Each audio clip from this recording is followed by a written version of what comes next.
네, 그럼 전문가님 오늘은 어떤 종목을 준비하셨나요?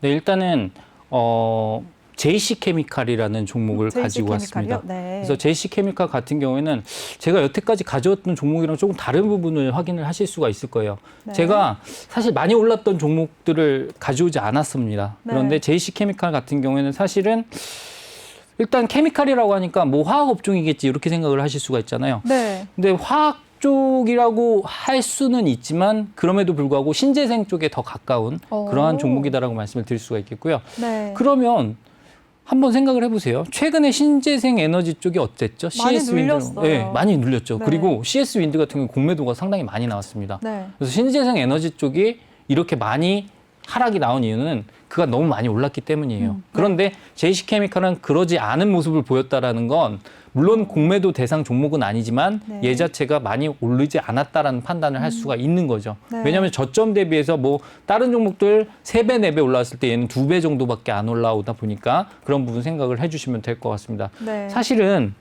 일단 친환경 바이오 연료 생산 기업이다라고 생각을 하시면 될 것 같은데 특히나 바이오 증유, 바이오 디젤 쪽이다라고 생각을 하시면 될 것 같습니다. 우리가 신재생 에너지 의무 보유 비율, 의무 복합 비율이라고 있어요. 네. 그런 비율이 있는데 사실 바이오 디젤 같은 경우에는 예전에 3%에서 이제 7월 달에 3.5%로 의무 사용 비율이 증가하게 됩니다. 그러니까 신재생 에너지 중에 3.5%는 이렇게 써야 된다 이렇게 얘기를 하는 거죠. 그래서 그런 부분들이 반영이 된다면 실적 개선세가 충분히 있을 수 있는 종목이기 때문에 네. 그런 부분 생각을 해주시면 될 것 같고요. 네. 여러 가지 차원에서 접근을 해봤습니다. 일단 기업 분석을 보시다 보면 네.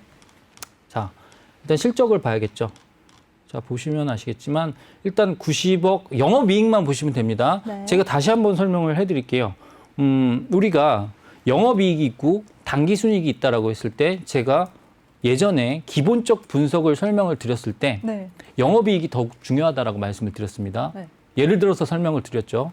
치킨집을 운영하는 사장님이 네. 치킨 팔아서 얻은 이익은 영업이익이고 그 돈 가지고 이제 주식 투자해서 얻은 이익은 합치면 당기순이익이라고 했죠. 네. 자, 그러면 우리가 만약에 내가 치킨집을 인수한다라고 하면 얘는 돈을 많이 버는데 주식 투자해서 많이 번 기업을 인수하는 건 말이 안 되잖아요.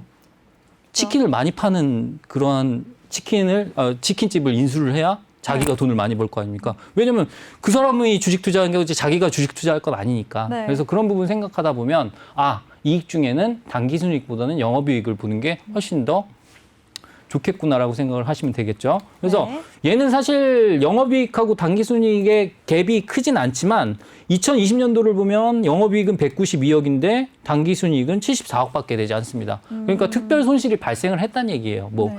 파생상품 평가 손실이라든가 여러 가지 손실이 있을 수가 있겠죠. 그래서 뭐 이런 부분들을 감안한다라고 하면 얘는 90억, 130억, 192억, 267억 꾸준히 증가하고 있죠. 이건 무슨 얘기냐면 코로나랑 상관이 없다는 얘기입니다. 얘는 신재생 에너지 쪽이고 업황 자체가 개선되고 있고 사실 기업의 이익 모멘텀 자체가 증가하고 있다라는 얘기이기 때문에 사실 지금 들어가서도 무리하지 않다라고 얘기를 드릴 수가 있겠죠. 아까 말씀드렸지만 일반적인 기술주 같은 경우에는 워낙에 미래의 실적을 땡겨왔기 때문에 PER이 과도하게 평가돼 있는 부분이 있지만 네. 얘는 아직까지는 그런 부분은 아니다. 네. 이렇게 말씀을 드릴 수가 있겠고요. 그리고 일단은 이 종목 같은 경우에는 최근에 기관 투자자의 매수세가 상당히 크게 이어지고 있습니다. 하지만 아까 말씀드렸다시피 조심해야 된다 하셨잖아요. 얘가 네. 제가 조심해야 될 기관 투자자는 금융 투자라고 말씀을 드렸죠. 네. 그 이유는 뭐라고 했죠?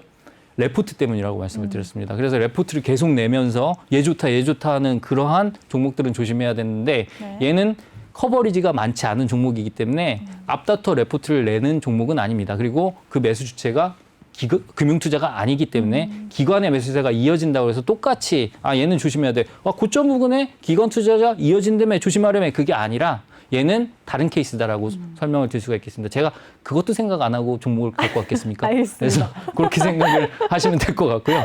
저는 네. 상당히 면밀하게 조사해서 갖고 오는 스타일이기 때문에 알겠습니다. 그런 부분은 걱정을 안 하셔도 되겠고요.